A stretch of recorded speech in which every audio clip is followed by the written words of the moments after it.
Welcome to the Java Cafe, Java fam.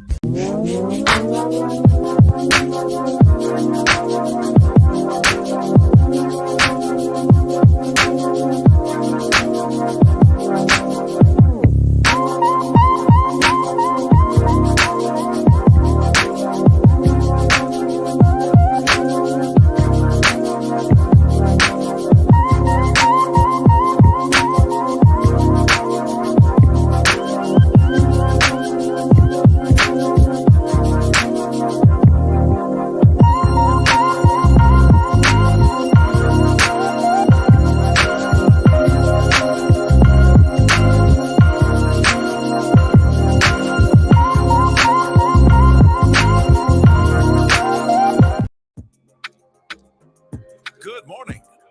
Welcome to the Java Cafe, Java fam. Good morning, everybody. Good morning. Good morning. So I guess there's a new thing in the software where it fades from the video with the music. So I was like, wait, what's going on? Good morning, everybody. It is We Need to Know Wednesday. It is Wednesday, November 30th, 2022. And we're going to go in the Java Cafe and see who is in this morning. But let's go in this morning and just review a couple of things. First thing is today's weather in Boston is right now it's 45 degrees and it's going to rain most of the day. Most of the rain is going to come in the late afternoon. And it's very interesting because the British are coming. And hold on. I just seen something here. I don't know whether to click this now because I'm seeing something about this going to Java with Jimmy. Hold on for 1 second, guys. Let's see. StreamYard is acting up this morning. Let's see what happens. All right. I think that we are good. Y'all let me know if you can see this on Java with Jimmy. I think we're good. But anyway, welcome to the Java Cafe. Let's go and see who's in this morning. Again, be very careful out there today. It's raining. As I was getting ready to say, the British are coming.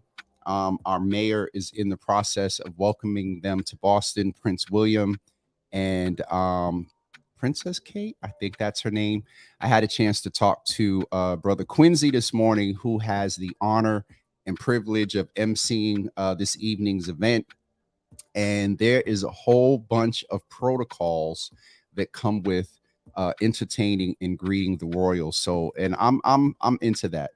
I all that pomp and circumstance and just all the protocol and pageantry.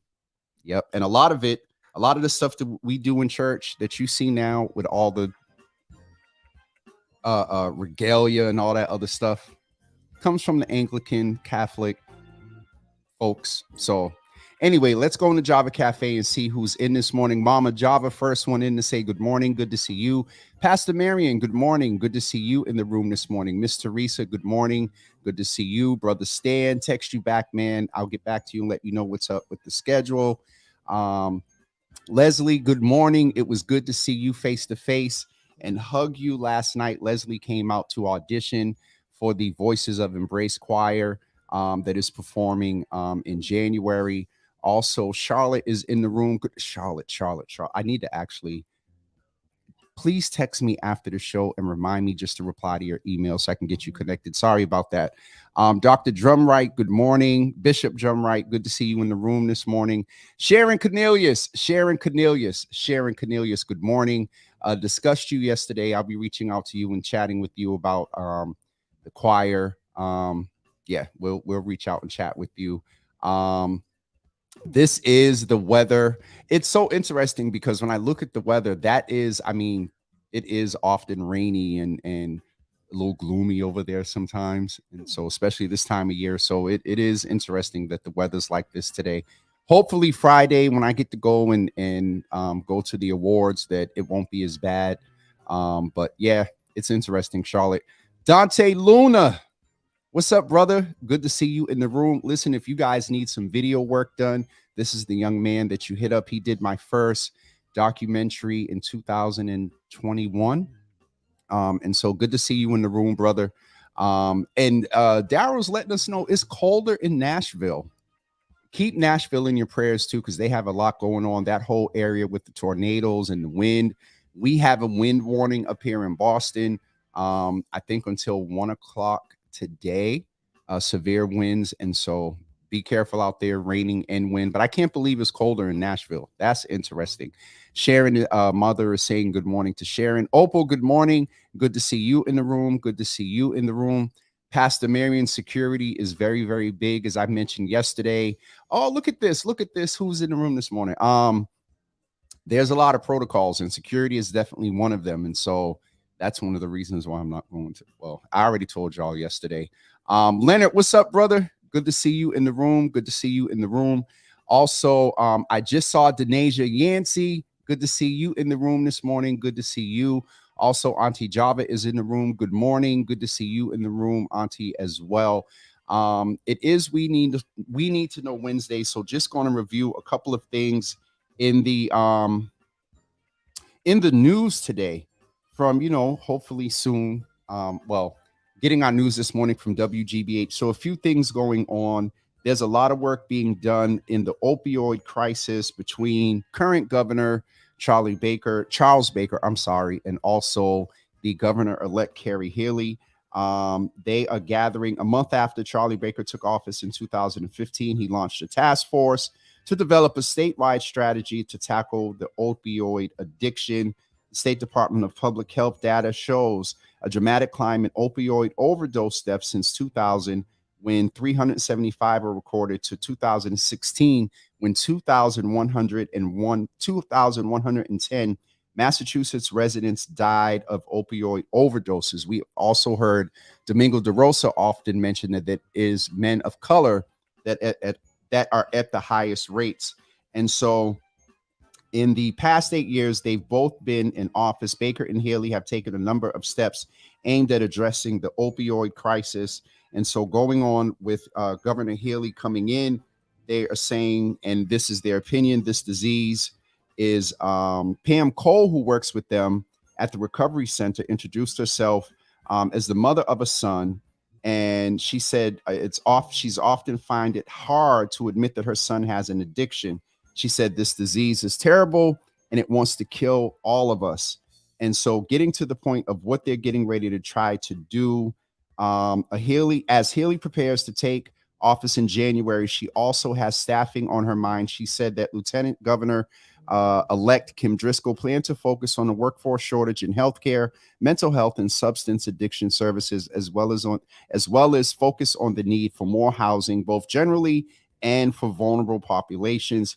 Haley said that she and Baker have worked really in partnership from day one to address the opioid crisis, driven by the stories they've heard from families and individuals grappling with addiction.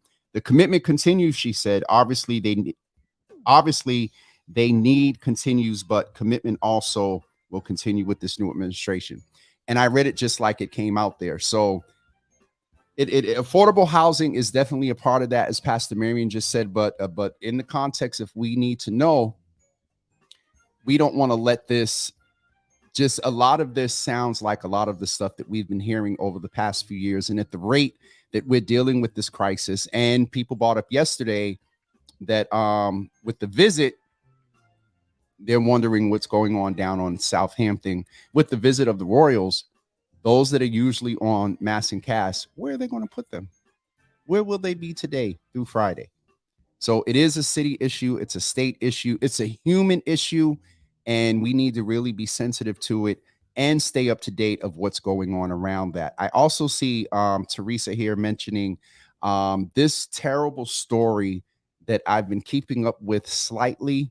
CNN has picked up, there's been an arrest. And so Teresa's mentioned, I've been following the case of the Cabo Six and Shaquilla Robertson. Interpol is reporting that one person has been arrested and is in the process of being extradited back to Mexico. And so if you're not familiar with this story, unfortunately, there's a young lady who went to Mexico with some college friends.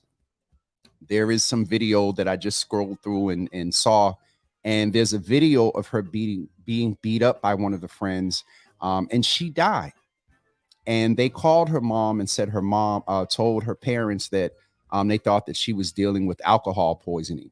And the autopsy shows that she had blunt force trauma to the head. And in the video, you see that she's being beat up. And so that is something that We want to keep our prayers toward the family as well, but also justice for Shaquilla. So, Miss Teresa, thank you for mentioning that as we're sort of delving into the news this morning. Man, good morning. Good to see you in the room. Please keep Man in prayer, you guys. He's requesting prayer this morning. Miss Teresa, thank you so much for praying for him. Stan, in reference to Mass and Cass, city or state, because they view the task differently.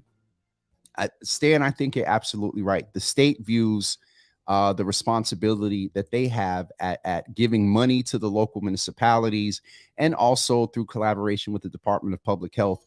But obviously, it's not working. And so I've given my commentary. The governor needs to call municipalities together. When these people get arrested or they do the survey or the I don't want to say inventory, when they go and figure out and looking at who's on Mass and Cass at the last known address, they can look at the top 6-10 municipalities where these people are coming into Boston from, call those town leaders and mayors and say, hey, y'all need to come to the State House. We'll get Mayor Wu here and we're going to figure this out. And so that's been a suggestion that we've been making for a while, and I'm not really sure if that's going to happen. So one of the other stories that I wanted to mention, and then we're not going to hold you too long and get ready to let you go. But as I mentioned before, that the Royals are coming, and that is going to be a huge event. But unfortunately, I also wanted to share something that really kind of alarmed me, that in South Boston, police discovered the remains of 4 infants in a South Boston apartment earlier this month, according to the press release issued on Monday. Police say they responded to a call to investigate the apartment on November 17th. When arriving to the scene around 2:15 p.m., they discovered first what appeared to be a human fetus or an infant. Additional human remains were discovered the next day. Police say an ongoing autopsy has so far revealed 2 male infants and 2 female infants. And so, not just to belabor this horrible story, but Katie Riley, who told the Boston Globe that her family has owned the building next door for 5 generations, was at work when the mother called to say that there was a helicopter flying over the street and a dozen police cars out front. It was definitely just really chilling and awful to see, because this is just such an awful, such an uneventful and safe neighborhood, she told the Globe. So that is, I know you all have heard about that. That is something that really like shook me and got my attention. 4 infants. The first thing I thought of is, God forbid, in Massachusetts is very different, but the first thing I thought of there was that, this thing going on with women's bodies and abortions and their rights being taken away.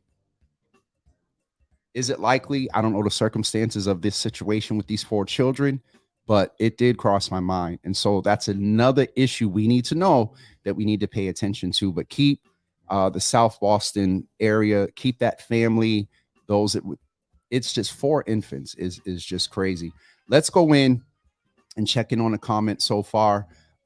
Jennifer is saying, back to the Mass and Cass reference, the state needs to step up big time. I've been doing outreach down to Mass and Cass for 5 years. It's so sad. I would never stop advocating for the homeless and those battling addiction and mental health.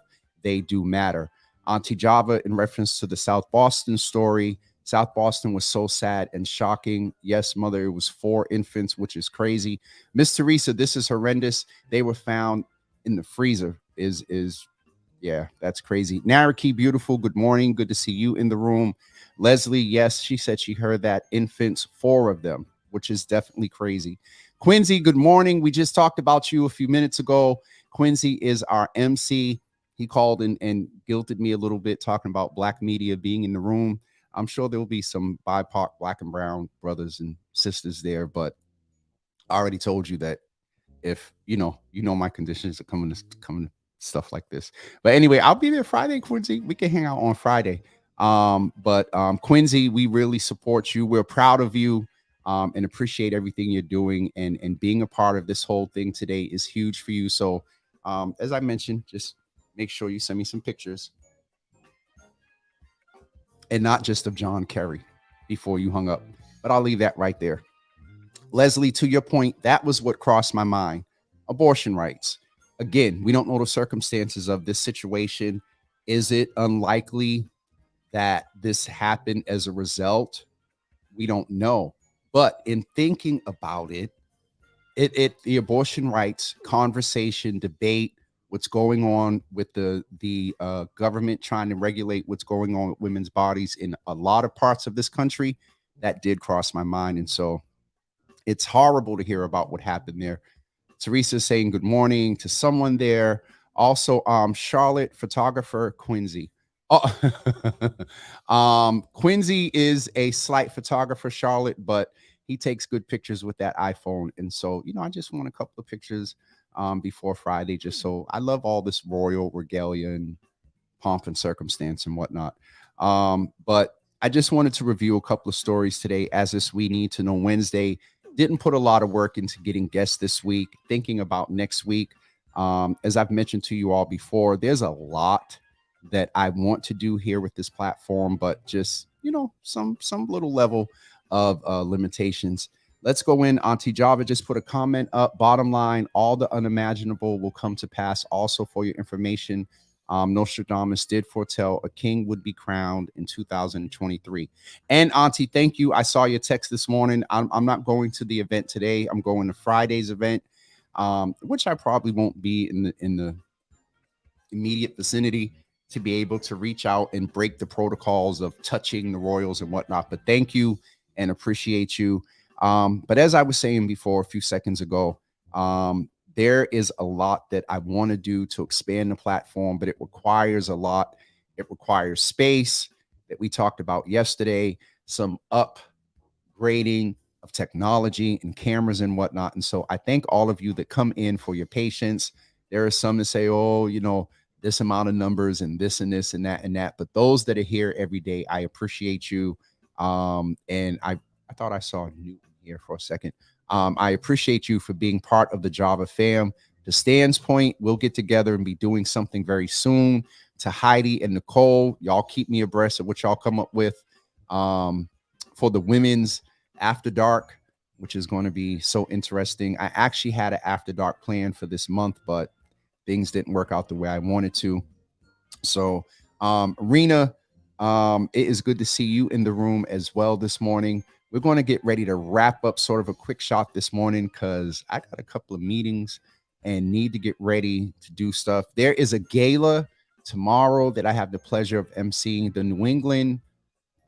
Oh, y'all would think I know this stuff. NECAT is the acronym. Hold on for 1 second.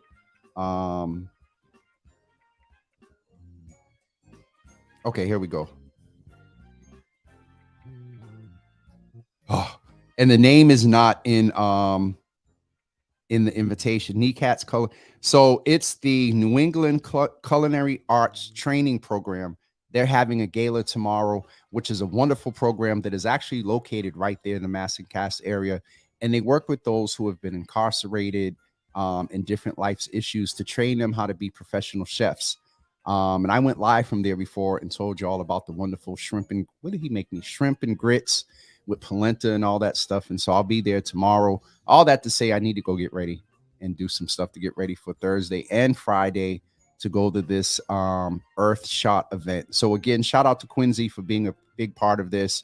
Shout out to all of you for being part of the Java family and coming in this morning. Tomorrow is Thankful Thursday. So let's come in and be prepared to practice some intentional gratitude. We are in the holidays. I think I told y'all I put my tree up. It's out there in the living room blinking. And it's just a beautiful thing. I don't know what it is with the holiday spirit this year. Before we get ready to go, let me do a quick survey. Are y'all feeling the holiday spirit this year in all the tradition, not the commercialism, but just the decorations, the music, the lights, the Hallmark Channel, and the movies? Are you feeling the holiday spirit, sir? Or ma'ams and sirs? Where is your red? My red is there's a little red here today. Leslie and I were joking last night. She's the orange queen and I'm the red king. Stan said he's not feeling the holiday spirit this year. Hopefully it'll hit you. Auntie Java said, I'm going to do a drive-by. Are you coming by the Earth Shot event, Auntie? Um, are y'all feeling the holiday spirit this year? Let me know. That'll be our last question, and I'll let you guys go to go ahead and continue the rest of your Wednesday. One other thing that I forgot about, we may extend one more audition. I need to talk to the musical director. There are a couple of slots we need to fill. Some folks we're going to reach out to, but we may extend the audition for the Voices of Embrace. So I'll keep you guys up to date about that. Teresa is letting us know, why do my kids not want a tree this year and want to put up a sign that says because they're your children. And really, all they know they got to do is just go shift all the Amazon boxes around to the spot with the arrow that says put presents here. I love you, Miss Teresa. Miss Leslie said she is feeling the Christmas spirit or the holiday spirit this year. Auntie Java says, no, I want to see the blinking lights. Tashad, good morning. Boston All Black is in the building. Kind of feeling it. I'm happy to be spending time with family. And you just got back from, where'd you go? Puerto Rico. Happy belated birthday. You all say happy belated birthday to Tashad. Her birthday was like a week and a half, I think 2 weeks ago, but I noticed a post on Facebook. So Tashad, happy belated birthday to you. Naraki is saying, yes, it's growing as it gets closer to Christmas. Sharon Cornelius is saying, yes, I'm feeling it down here. These peeps put it. Sharon, I can't with you. These peeps put it down.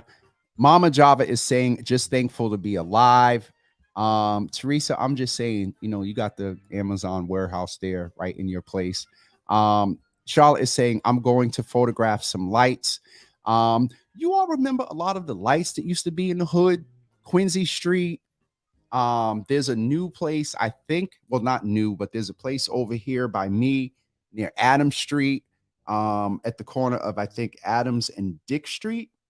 I think that's the street. But we don't have the lights in the hood like we used to. That house on Quincy Street, Warren Gardens, still has its display up. I did see that. Tashad is saying, yes, she was in Puerto Rico. I need to get there. I really need to get there, like, soon. Pastor Marion, thank you for saying happy birthday. Auntie Java is saying, getting there with my feelings. I hope you and Stan, I hope that holiday spirit takes a hold of you all. Sharon is saying happy birthday as well. Michelle, good to see you in the room. Are you here? Michelle, you're over here. Uh-oh, hold on. We're having trouble. Okay, something is going on with this thing. Gets on my nerves. Let's see what happened with Facebook. Anyway, guys, I guess that's a sign I need to get ready to wrap it up. Let's see what's going on. Okay, here we go here. I don't know what's going on. They're saying something happened on Facebook. Are you all able to see this? Let me know. Michelle, are you uh-oh. Hold on.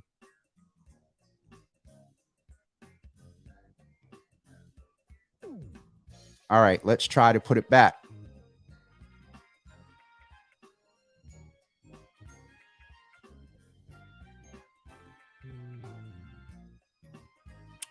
All right, folks. I think I am back. I don't know what's going on with StreamYard this morning, but we wound up pausing on Facebook for a few seconds. Let me just see if this thing is working. Y'all know I hate when stuff like this happens. All right, let's see what's going on. All right, it looks like we're back. All right, we're getting folks back slowly but surely. I'm not sure what happened this morning, but something is going on with Facebook. And so I'm going to get ready to wrap up, and we will see each other tomorrow. Looks like folks are coming back into the room. I really don't know what happened, guys. Facebook or StreamYard cut me off for some reason. But I'm going to get ready to wrap up. Thank you guys for coming back. Teresa, I'm not sure. StreamYard just told me that I lost the connection with Facebook, and I don't know. I'm not going to stress it too much, but you know how tech and IT is. But we're going to get ready to wrap up. And good morning, Nikki. See, folks are getting ready to come in now that we got back. But something happened and it kicked me off, and I'm back for a couple of seconds. I just came back to say have a great day, everybody. Y'all pray for the tech. I don't know what happened here in the StreamYard app. I'll check it out with them, but it's been happening since early morning. Oh, so something is going on the internet, y'all, because Miss Rena just said, oh, mother said Facebook is acting up. So it's not just me. All right. I don't feel too bad then. I was out. I know, Miss Teresa. I don't know what happened, but I'm going to get ready to go, guys. Thanks for coming back for those of you that did. Sorry about the tech glitch, and we'll see you tomorrow morning at 9 a.m. Have a great day, everybody. Peace.